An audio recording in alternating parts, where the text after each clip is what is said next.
Well, good morning, everybody. Good to see you again. And would you do me a favor and welcome our children's pastor to the stage, Lauren Matt.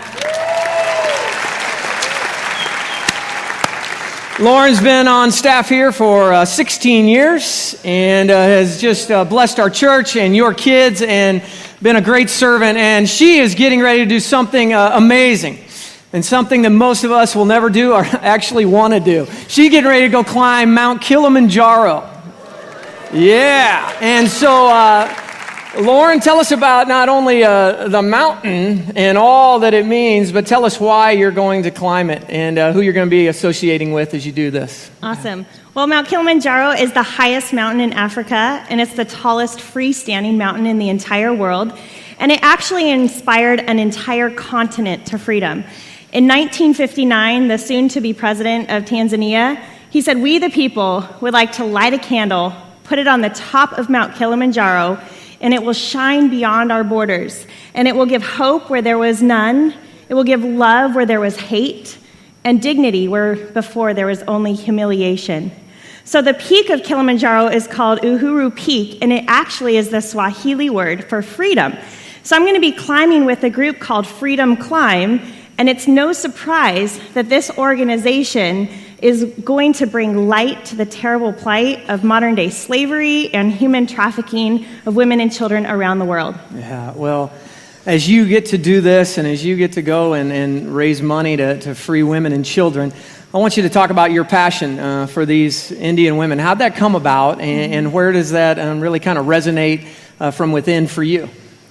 Well, I've been on several mission trips with Friends Church to India, and I've gotten to do amazing things with the children, vacation Bible schools, and even a children's pastor's training for village churches and how to do children's ministries. I've prayed over countless women in India, and all of it has been an amazing experience because you get to see the light of hope turn on in their eyes. And something also amazing as part of that is that our church builds these schools for education, but we also introduce them to Jesus. So these kids get to have their eternal freedom through the love of Jesus Christ. Well, it's awesome that you're going to go, and I know, even in the name, Kilimanjaro, it's a little intimidating. So what are you doing right now to prep for this hike and what you're going to be doing in the few weeks that are ahead of you? Well, this is kind of an intimidating thing because it's a 7-day trek from 6,500 feet up to 19,300 feet. So the climate change is like hiking from the equator to the North Pole in 1 week's time. So over 40,000 people attempt to hike Mount Kilimanjaro every single year, and 1 in 5 fail to reach the top. So when 1 in 5 fail, Yes. So what happens? Do they don't die or anything, do they? Because I want you coming back. This is not good. I'm not going to die, Okay. but they turn around. So 7 days, Yeah, 7 days, sorry, 19,000 yes. feet. I read in an article that you have to be ready to embrace the extreme cold nights under canvas, the changeable weather, lack of comforts, and I won't even tell you about the bathroom situation. But everyone I've talked to has said Kilimanjaro is the hardest thing I have ever done in my entire life. So my training is tons of long walks, mountain hikes, rock climbing for endurance, mental visualization, but the most important thing is praying for God to prepare my heart.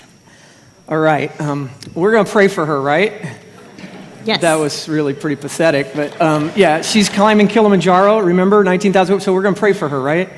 Okay, thank you, good. Now, we got a couple other things that we could do to help you because none of us want to do it, and we're really glad you are. And so we're going to pray, but we can help you in a couple other ways, so why don't you tell us how we can do that? Well, yes, please pray for transformation for both myself and the Dalits, the untouchables in India, because I believe when I stand on the roof of Africa, the top of Mount Kilimanjaro, I will see life in a whole new way. So the mountaintop, as you guys know, is a place for vision, new beginnings, and that's what the people in India need. Pray for safety and health. As you know, this is a daunting thing, and I fly out February 24th. And then don't forget about the people in India. I have a website and a blog, and my website is friendschurchyl.com/climb, and you can keep updated on my adventures, and I have info cards at the desk if you'd like that as well. And you leave February? 24th. 24th, and we are excited. And the other way we're going to help is as she goes and she participates. We're going to have a retiring offering at the end of the service if you want to support her. As we raise this money, one of the things we get to do is continue one of the projects that we're building. So we've built 40 schools, and we're deciding right now where the money that we raise is going to go really in Lauren's efforts, but we're going to continue the ministry there. And so we're going to have that offering at the end. It'll be a great way for you to help and support her. But would you just thank Lauren for what she's going to do through Friends Church in the next couple weeks? Thank you, Lauren. Excited for you and for us to watch you on that venture.